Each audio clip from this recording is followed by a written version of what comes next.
Now coming to Takotsubo cardiomyopathy. Here the patient might be hemodynamically stable or unstable.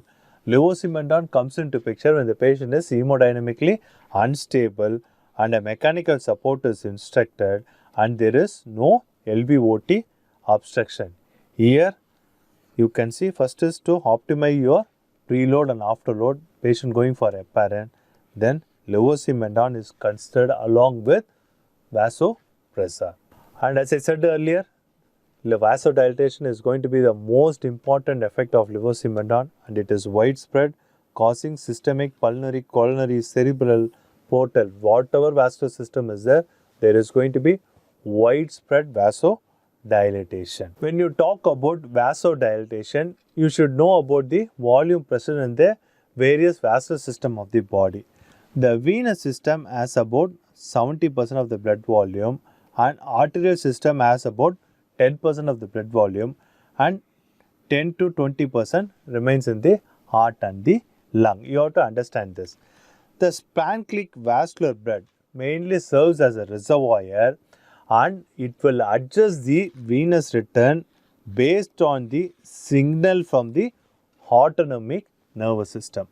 In chronic heart failure, there is going to be increased sympathetic tone which activates the renin-angiotensin system and which will activate the splanchnic circulation, thereby increasing your venous return, and it causes the increased stress blood volume or increases the preload. This will increase the central venous pressure and pulmonary capillary wedge pressure.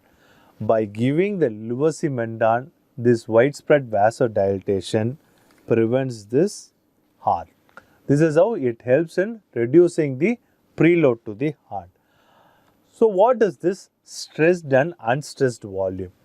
Unstressed volume fills the system without causing any tension in the vessel wall. That is vasodilatation. The stressed volume is the blood volume that creates positive transmural pressure via elastic recoil of the vessel wall. Here the vessel wall is going to be stressed with volume. Here with volume there is no stress on the vessel wall. And your mean circulatory filling pressure is a function of this stress volume and the vascular compliance.